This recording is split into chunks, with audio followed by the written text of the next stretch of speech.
This is James Menendez with NewsHour live from the BBC. We're going to head to Cambodia now, a country we don't often hear from.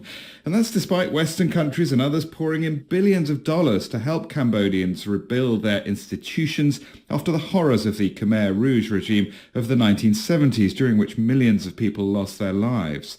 Multi-party democracy, though, is in severe peril in Cambodia, it seems. The country's been governed by one man, Hun Sen, for the past 38 years. And any threat to his rule has been steadily eliminated, with attacks on the independence of the judiciary and the free press. And earlier this week, the main opposition party was banned from contesting a general election in July. According to the authorities, the Candlelight Party had failed to provide the right documents in order to register for the vote. Well, today the party is challenging that in the Constitutional Court. Well, I've been talking to one of the party's leaders, Mardi Seng, and he gave me first his reaction to the ban. The feeling of frustration, the feeling of anger is almost an understatement. We want to compete. It's just like any competitor.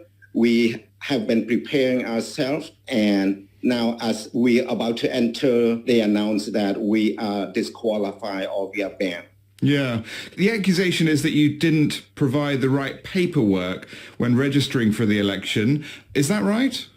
It's incorrect because the Candlelight Party has been in existence since 1998. And since 1998, we used the same piece of paper, the party registration paper from the Ministry of Interior. And this time they demand the original, which we do not have, because it was lost during when our headquarters was seized and the paper was destroyed.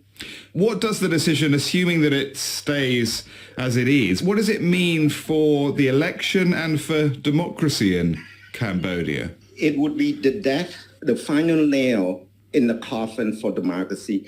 Since 1993, the international community had invested over $4 billion in the democracy experiment in Cambodia.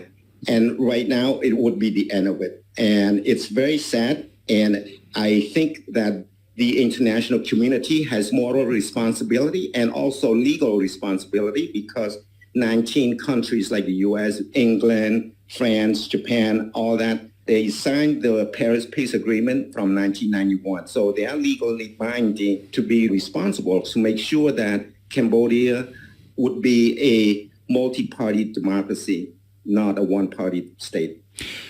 And Hun Sen has been in power for, nearly 40 years, and it looks like he wants his son to take over.